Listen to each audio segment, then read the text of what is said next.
Right. Let's dive into a story that's, well, it's packed with twists and turns, bravery and faith. The book of Judith. It's considered deuterocanonical. Right. Which basically means it's in some Bibles, but not all. There's been like a whole debate about, where it really belongs. But no matter what, it's a captivating story. We're going to, unpack all of it. What's really fascinating is that it's not just a religious text. It's like also a historical novel set during like a really chaotic time. The Assyrian Empire, totally dominating the ancient Near East. King Nebuchadnezzar's at the top of his game, wants everyone to like bow down to him. And when some nations are like, nope, not happening, well... Oh, he does not. He doesn't take it well at all. Sends his like top general, Holofernes, to crush any resistance. And this Holofernes guy... Ruthless. Not exactly known for his gentle touch. No, that's putting it mildly.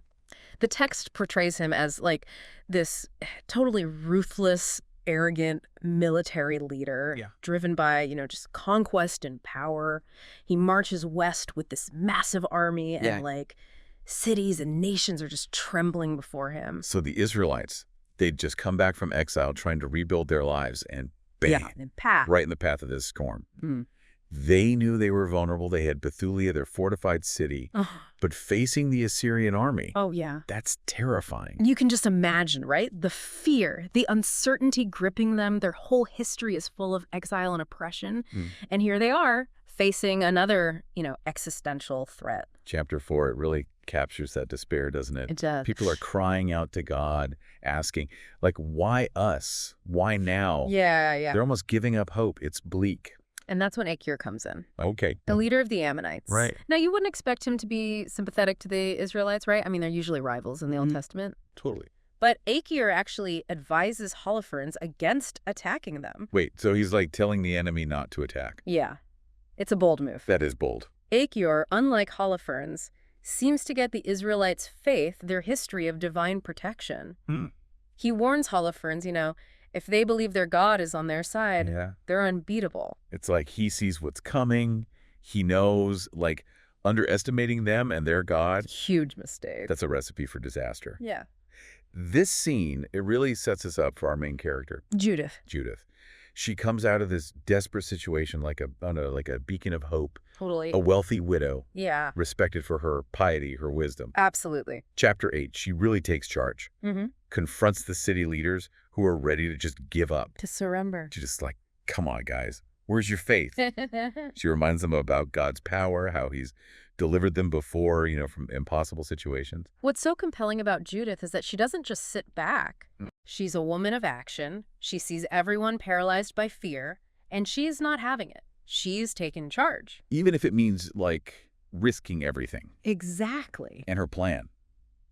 Bold, to say the least. Infiltrating the enemy camp. I mean, come on. That's what was she thinking, approaching that camp? Was she afraid? Confident? What was her strategy? Well, she couldn't just stroll in and announce herself, right? So she comes up with this clever plan.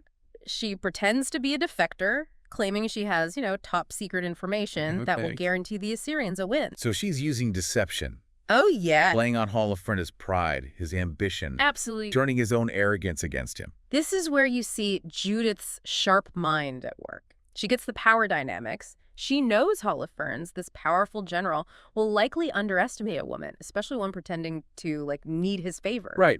Playing the game. So smart. Uses her beauty, her charm, to get his trust. Feeding him just enough information to keep him hooked. It's a high-stakes game. Oh, yeah. Dangerous dance. And it goes on for days. Judith, she's navigating this treacherous camp, waiting for the right moment. The tension, it just keeps building. As she gets closer and closer to Holofernes. And all the while, the people back in Bethulia are praying, waiting, hoping. They have no clue what she's doing, what she's risking. It's like this stark contrast. The Israelites are huddled, scared, while Judith, with her faith and her cunning, is right there in the heart of enemy territory. She's a lone warrior taking on this Assyrian giant. It's a battle of wits, of nerves. Truly captivating. So we've got the stage set, our key players. This dangerous situation unfolding. It's about to get real. But the real drama, it's just about to begin. We're on the edge of our seats. This is a turning point. For Judith, for the Israelites, everything hangs in the balance. So Judith's in the lion's den, right? Playing this dangerous game with Holofernes. Chapters 10 and 11, they really give you this like vivid picture of the Assyrian camp, all those lavish banquets. I mean, Judith's attending these with Holofernes. It's interesting how the author, uses these scenes to show the difference between the Assyrians and the Israelites. The Assyrians, they're decadent. And the Israelites are pious. Yeah, there's almost this like sense of foreboding, like all this partying, the drinking. It's like a sign. It's a sign of their downfall. Blinded by their own arrogance. And Judith's using that, right? She's playing the part, the charming defector. To a T. Holofernes is like eating it up. He's totally captivated by her beauty, her intelligence, this insider information she's supposedly giving him. He thinks she's the key, to conquering Judea. Chapter 12, the tension really starts to ramp up. Judith asks to go outside the camp at night to pray. Smart move. She says she needs to talk to her God, get guidance. It's brilliant. It lets her keep up this facade of piety. Right. But also she can move around unnoticed. It's a cover. Holofernes, he's so blinded by, lust, ambition. He doesn't even think twice. He's just so sure of himself. Doesn't see it coming. Doesn't even consider she might be tricking him. And then there's that night, the banquet. In chapter 13, Holofernes, drunk, smitten with Judith, totally invites her to his tent for a private dinner. He thinks, he's going to get lucky, but he has no idea. The tables are turning. Big time. Yeah. This scene, it's so well done. The author, builds the suspense, describes the tent, the food, the wine, Holofernes getting more and more drunk. Ooh, yeah. You can feel the tension. As Judith waits. And then it happens. Holofernes, he passes out on his bed. Oh, wow. Judith sees her chance, prays to God for strength, then grabs Holofernes' own sword and beheads him. It's shocking, it's gruesome, but it's driven by, this righteous anger, a fierce determination to save her people. It's one of those moments that's both horrifying and exhilarating. You're repulsed by the violence, but you can't help but admire her courage, her commitment. It's even in the darkest times, when everything seems impossible, one person can make a difference. The author, doesn't sugarcoat it, but you got to remember the context. War, survival, a people fighting for their existence. Yeah. In that light, what Judith does, it's almost like a necessary evil, a desperate act to protect her community from being wiped out. Chapter 14,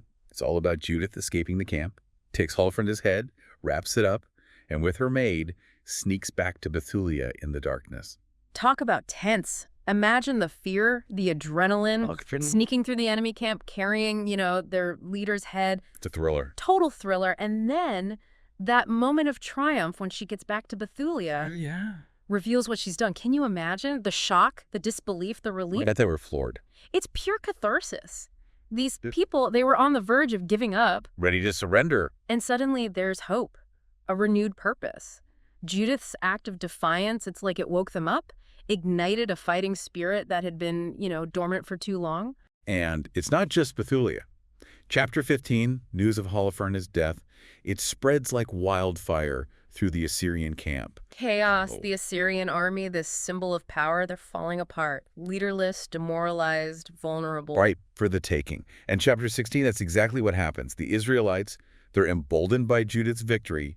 They launch a surprise attack. Catching them off guard. And they crush the Assyrians. A total victory. What a turnaround. From the brink of defeat to a decisive victory. And it's all because of one woman. Judith. The last chapters of the book, they focus on what happens after. Judith's a national hero. Her name, forever in Israelite history. She goes back home, lives out her days in peace. A fitting ending. She came from nowhere, took on this impossible task, and through her bravery, her intelligence, her faith, she saved her people. It's a testament to, the human spirit overcoming the toughest challenges. Her story, it's also this reminder that, sometimes heroes come from the most unexpected places. Yeah. Judith, she wasn't a soldier, a king, a widow, someone who, in that society, would have been seen as powerless. And yet she stepped up, showed that courage, leadership, it can come from anyone. And what's interesting is the author doesn't try to make her perfect. She's cunning, she's manipulative, she's capable of violence. Right. But it's those complexities that make her so compelling. It reminds us that even heroes are flawed, that even people who do great things, they can have mixed motives. It makes you think, what if Judith had given up? like the other leaders. What if she hadn't been so brave? Scary thought. It's a testament to individual action. The idea that one person's bravery, their determination, Can change everything. Can change history. And it's a story that still resonates today. Reminds us that even when things seem impossible, we can all be heroes in our own way. You know, we've talked about Judith's cunning, her bravery, her faith, but there's something else about her story that really, stands out to me. It's how she used, what society expected of her to her advantage. That's a really important point. Judith, she understood how power worked back then. She knew that as a woman, a widow especially, men like Holofernes, they'd underestimate her. Never think she could pull off something so bold, so decisive. And she played that role perfectly. Her clothes, her words, the way she acted, all, submissive, needing his favor. Oh, absolutely. It all fed into Holofernes' ideas about women. He was totally blinded by his own ego and his desire for her. And it's a powerful lesson even today.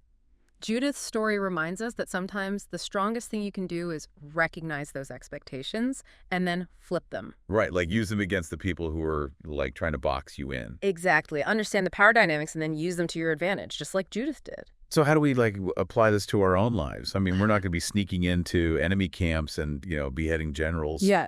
Well, hopefully not. But we all have those moments where we're underestimated, where people don't listen to us or dismiss our ideas. Judith's story, it encourages us to think strategically about those situations. How can we use what they think is our weakness to our advantage? How can we turn the tables? It's like finding those moments to surprise people, show them they're wrong about us, but doing it smart, with grace, understanding the power dynamics, like you said. That's it. Judith's story, it's like a masterclass in strategic thinking, using those societal expectations to reach a bigger goal. It reminds us that sometimes brute force isn't the answer. It's about cunning, understanding human nature. And that brings us to another interesting character, Achior. He doesn't always get a lot of attention, but he's really important. I mean, he's the one who warns Holofernes about the Israelites, and then, in the end, he converts to Judaism. Achior's journey, it really shows you the power of changing your perspective. He starts as an outsider, doubtful about the Israelites and their God, but then he sees them, their faith, and he changes completely. He sees their courage, how they don't give up, their belief in God. And finally, he gets it. He sees the truth of their faith, and he chooses it for himself. It's a beautiful story of, redemption, even in the middle of conflict, division. There's always that chance for understanding, empathy, even unity.